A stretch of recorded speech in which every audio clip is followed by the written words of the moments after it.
जय हिंद दोस्तों इस वीडियो में मैं सिर्फ 12th है पीसीएम यानी फिजिक्स केमिस्ट्री मैथ वालों के लिए जो पोस्ट है टेक्नीशियन का उसके बारे में बात करूंगा कि पूरे टेक्नीशियन में इनकी वैकेंसी कितनी है। आरआरबी का जो वैकेंसी निकली हुई है 9144, इनमें कितनी टोटल इनकी वैकेंसी है और आपको कहां से अप्लाई करना चाहिए।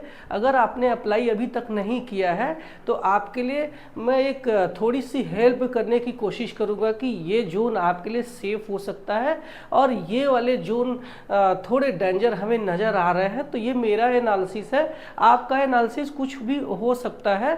तो आप इस वीडियो को देख करके अंदाज़ा लगा लेंगे कि हाँ ये हमारे लिए सेफ जोन हो सकता है और हमें यहाँ अप्लाई करनी चाहिए। तो चलिए हम लोग बोर्ड पे शुरू करते हैं। तो ये जो पोस्ट है, सबसे पहले तो मैं बता दूं कि ये क्वालिफिकेशंस की बात कर लूँ तो ये आईटीआई या फिर उसमें लिखा है कि आईटीआई या फिर 12th फिजिक्स मैथ वालों के लिए है।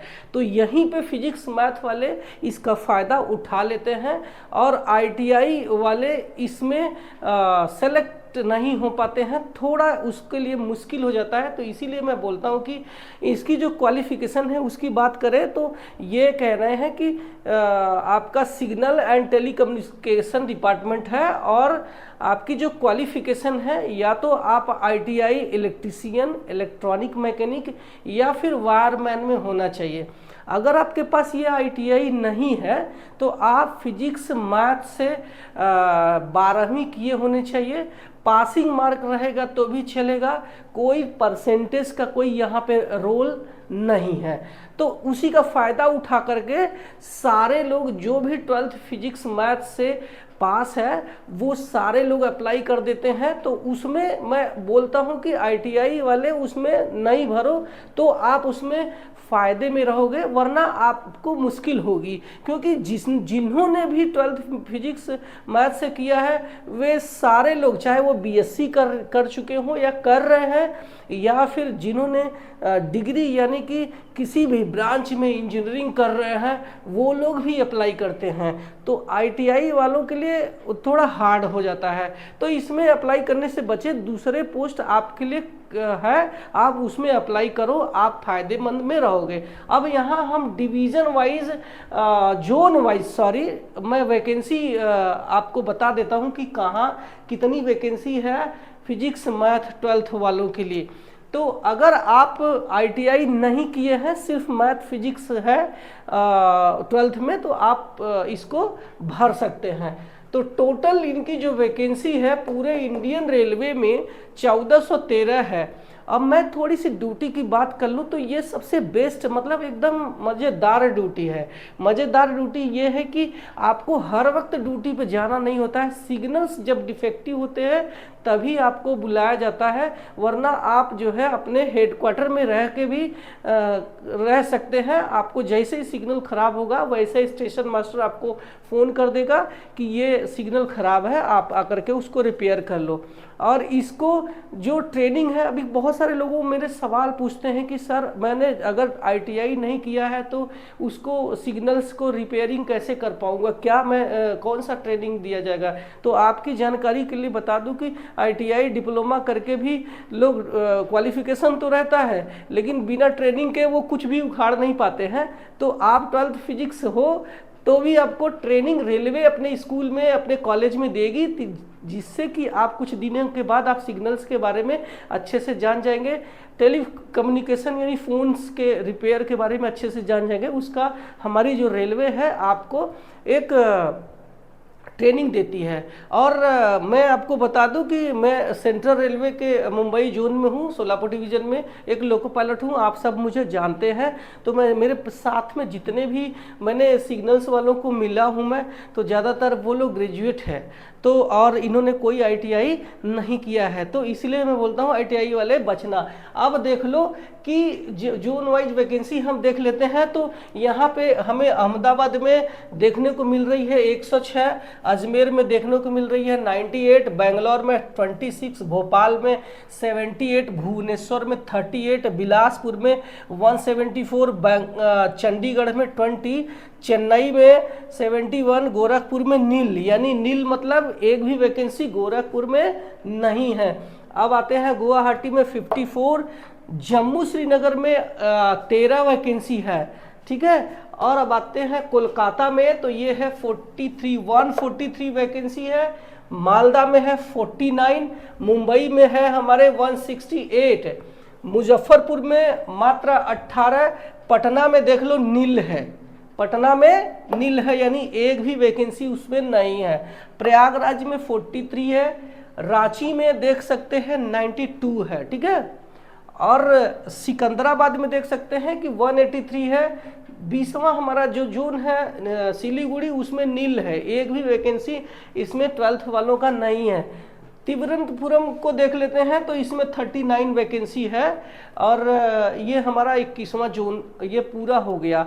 अब ये वैकेंसी हमने आपको बता दिया कि हर एक डिवीजन में कितना कितना है, टोटल बता दिया कि टोटल 1413 वैकेंसी है। अभी हमें इसी में से दिमाग से हमें एक जोन सेलेक्ट करना पड़ेगा, एक RRB सेलेक्ट करना पड़ेगा, जिससे कि हम वहाँ पे कट ऑफ थोड़े कम जाए, ताकि आसानी से सिलेक्शन होने में थोड़ा सा हमें आसान हो जाए, ठीक है।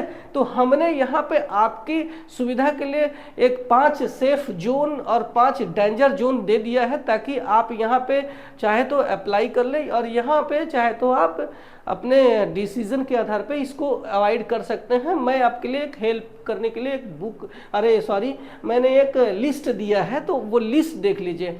तो टॉप सेफ जोन की बात करें तो मेरी नज़र में सबसे पहला जोन जो नज़र आ रहा है मुंबई है, जो कि 168 वैकेंसी है, ठीक है। तो यहाँ पे आप अप्लाई कर सकते हैं। अभी जो दूसरा जोन है वो सिकंदराबाद है, जो कि 183 है। अब आप ये सोच रहे हैं कि जब ये 183 वैकेंसी था, तो मैंने मुंबई को 168 वैकेंसी पर पहले नंबर पर प्रेफरेंसेस यानी प्राथमिकता क्यों दिया।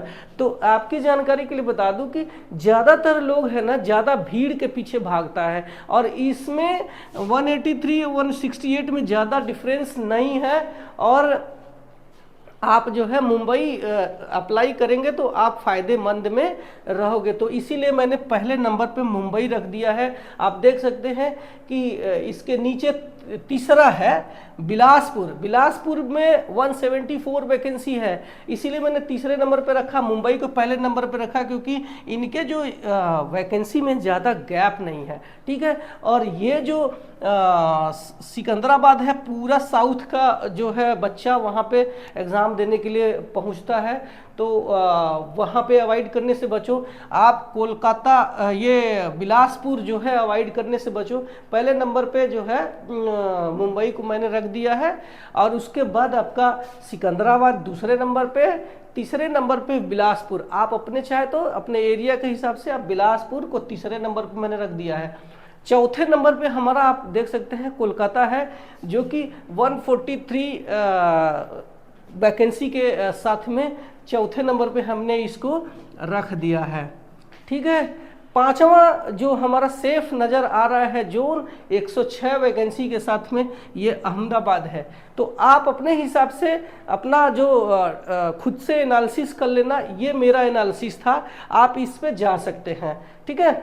अब हम टॉप 5 डेंजर जोन की बात कर लेते हैं, जो कि 12th फिजिक्स वालों का है। तो इसको आप अवॉइड करना, क्योंकि ये एक तो वैकेंसी कम होती है, और जिन्होंने अप्लाई कर दिया है तो समझो कि उसकी तैयारी बहुत स्ट्रांग है, वही वहाँ पे सेलेक्ट हो पाएगा। उसकी जो कट ऑफ है बहुत ज़्यादा जा सकती है, ठीक है। तो पहले नंबर पे मैं अपने मुजफ्फरपुर को रखता हूँ। मुजफ्फरपुर बिहार में है, तो आप देख सकते हैं कि ये जो मुजफ्फरपुर है वो बिहार में है, और पटना उससे सटा हुआ है। पटना में एक भी वैकेंसी नहीं है।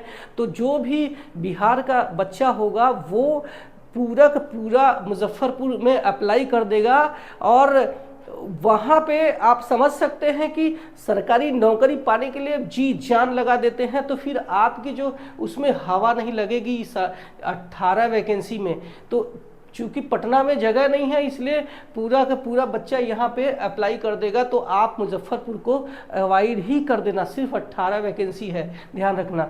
दूसरा मैंने यहाँ पे रख दिया है चंडीगढ़ वालों को चंडीगढ़ को भी अवॉइड कर देना, 20 वैकेंसी है।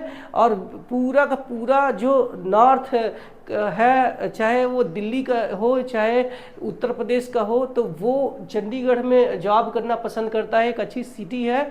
और दूसरे वहाँ पे जो ये है कि क्या बोलते हैं, एजुकेशन हब है वो, तो इसलिए वहाँ जितने भी ये सब ग्रेजुएशन किए हैं, जिन्होंने 12th फिजिक्स से है, तो सब लोग अप्लाई कर देगा, फिर आपका उसमें हवा नहीं लगेगा, तो आप इसको अवॉइड ही कर देना। तीसरा जो डेंजर जोन हमें नज़र आ रहा है वो है बेंगलोर, ठीक है।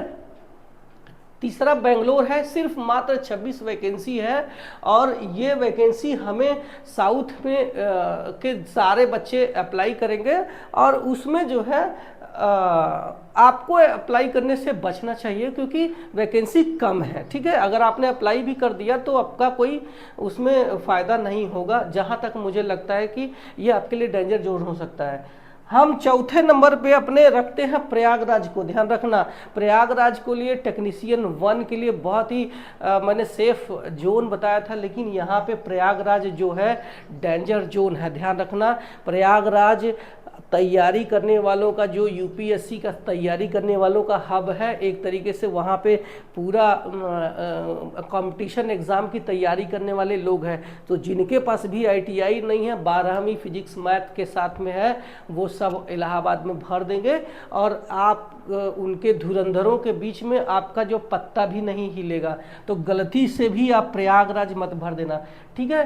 5वें नंबर पे मैंने किसको रखा है, आप देख सकते हैं, जम्मू एंड श्रीनगर। ये मुझे लगता है कि सबसे कम वैकेंसी यहीं पे है, कहीं तो बिल्कुल नहीं है, लेकिन अगर वैकेंसी है तो सबसे कम वैकेंसी जम्मू श्रीनगर में है। तो 13 वैकेंसी है। और आप सोच रहे हैं कि मैंने सबसे लास्ट में डेंजर जोन में क्यों रखा, तो आपको बता दूं कि ये बहुत ज़्यादा डेंजर जोन बाकी जगह पे नहीं है, क्योंकि आप देखना कि वहाँ पे इसके मुकाबले, बाकी के मुकाबले यहाँ पे जो एप्लीकेशन है वो जाएंगे तो कम जाएंगे, लेकिन 13 वैकेंसी है, तो ये आपके लिए डेंजर जोन है।